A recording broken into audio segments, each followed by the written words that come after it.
1991 में सोवियत संघ का विघटन हुआ और उसके बाद अनेक राष्ट्रों का जन्म हुआ। उनमें से दो थे, आर्मेनिया और अजरबैजान। अजरबैजान आर्मेनिया का नेबर था, उसको थोड़ी आर्म ट्विस्टिंग करता था और बहुत सारे आर्मेनियंस अजरबैजान की टेरिटरी में फंस गए थे। इसका नतीजा ये निकला कि आर्मेनियंस जो अजरबैजान में फंसे थे उसके ऊपर अजरबैजानी गवर्नमेंट ने काफी अत्याचार किए और उसके विरोध में एक क्रांति हुई और ये जो क्षेत्र था जहां ये आर्मेनियंस अजरबैजान में फंसे थे, वो क्षेत्र एक सेमी इंडिपेंडेंट रीजन बन गया।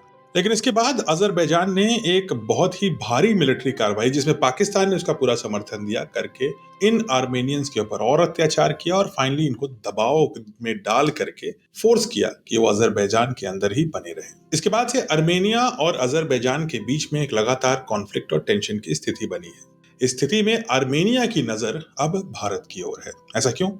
क्योंकि उसका पड़ोसी मुल्क अजरबैजान, जो पाकिस्तान द्वारा समर्थित है, उसको पाकिस्तान अब 40 JF-17 ब्लॉक 3 जेट्स बेचने की तैयारी में है, जिनकी कीमत लगभग $4.6 बिलियन यानी 45,000 करोड़ रुपए है। यानी इस कॉन्फ्लिक्ट रिडन क्षेत्र में हवाई ताकत का संतुलन बदलने वाला है। और इस सिचुएशन में जब आर्मेनियंस को मदद की आवश्यकता थी तो उन्होंने अपनी नजरें घुमाई भारत की तरफ और भारत से वो सुखोई 30 MKI, जो एक एडवांस्ड मल्टी रोल जेट है जिसे भारत और रूस ने मिलकर बनाया है, आर्मेनिया उसे खरीदना चाहता है।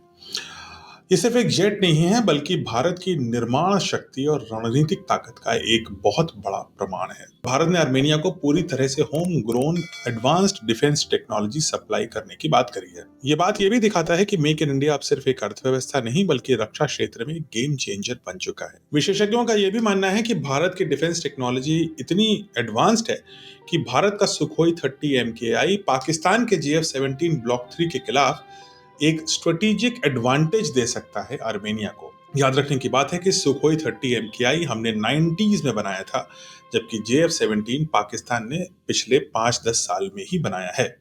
भारत की टेक्नोलॉजी और उत्पादक क्षमता छोटे देशों को भी एडवांस्ड एयर डिफेंस और ताकत उपलब्ध करवाने में मदद कर रही है, जिससे कि वो अपने आसपास के जो अत्याचारी मुल्क हैं, जो हेवी हैंडेड अप्रोच लेते हैं, उनके खिलाफ एक डिफेंस बना पाए। सुखोई 30 MKI एक अग्नि परीक्षा से गुजरी हुई डिवाइस है जिसने वॉर देखा है, जबकि JF-17 एक अनटेस्टेड ऐसा विमान है जो पेपर पे देखने में तो बहुत अच्छा लगता है, लेकिन एक्चुअल कॉम्बैट टेस्टिंग अभी इसकी नहीं हुई है। तो ये कहना अतिशयोक्ति नहीं होगा कि इस डील के जरिए आर्मेनिया ने अजरबैजान के ऊपर एक बहुत ही चतुर दांव खेला है और शायद एक कॉम्पिटिटिव एडवांटेज भी बना ली है।